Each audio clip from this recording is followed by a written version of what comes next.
My name is Corey Sherwood, and my informative speech is going to be on social media and the effects it has on mental health. As it becomes more and more popular, everybody is spending all their time on social media. You can go out to restaurants and see people basically, on their phones instead of communicating. Like my generation, we really didn't have phones, and then phones came about, so we were around when there were no phones, like how they are today.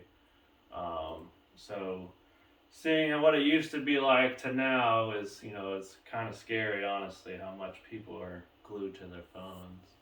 But basically, I would give some information on the effects that it has on people's mental health as well. Has a way, it's actually an app on your phone on how to, kind of decrease the amount of time you spend on your phone. Um, but young adults, are at a heightened risk of mental health problems and addiction. Social media can severely impact one's, self-esteem as well. Not just their mental health, but self-esteem. And then there's, proactive ways that you can basically use to stay off of social media. A statistic: social media has increased the variety of mental health diagnosed, with illnesses raising from 22% in 2007 to 36% in 2017, even though the rate of treatment only increased from 19% to 34%. So, not much increase in people seeking help for mental illnesses that I know everyone fights and battles with every day. Um, so I want to talk about another risk that social media has. Social media is very addicting.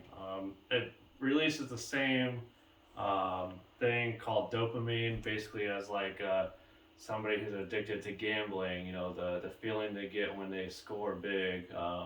I myself like to gamble. On sport betting, so I understand.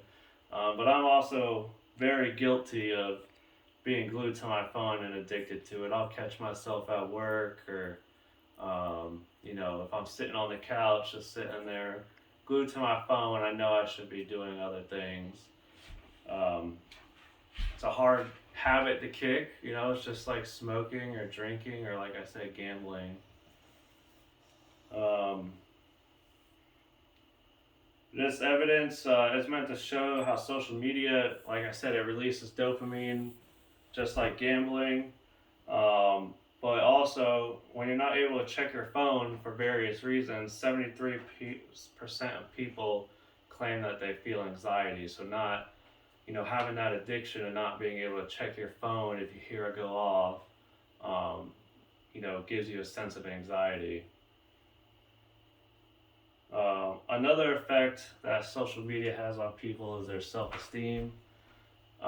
So, you're scrolling through Instagram or whatever, and you see these people that post these perfect body pictures, um, it hurts people's self esteem. I know, I'm guilty of it too. I, sometimes look at these people in the gym and I'm like, damn, I wish I could be there, but I do nothing to get there, a lot of times.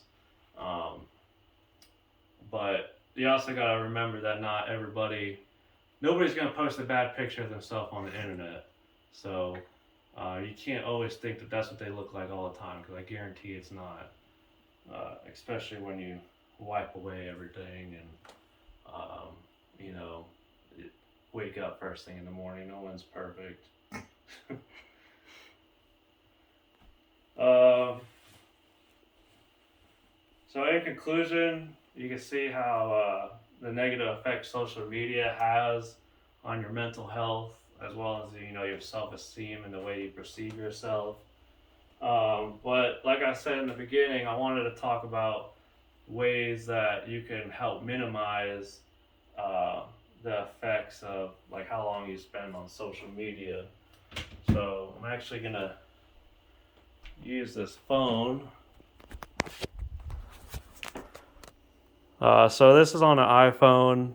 So you'll want to go to your settings and you go to hit screen time, and you could hit app limits, add limits, and you could actually limit. So you go to social, and you can limit all of these basically apps that we stayed glued to, and you can set those to specific times.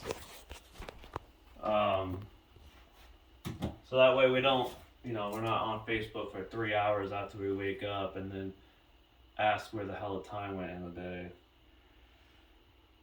Um, but basically, as social media becomes bigger and bigger in our life, we have to remember that not everything we see on the internet is true. And if you really are dealing with serious mental health problems, whether it's from social media or not, always reach out to somebody, ask for help. Don't be scared to ask for help. So just reach out and take care of yourself. So that's all I have. Thanks.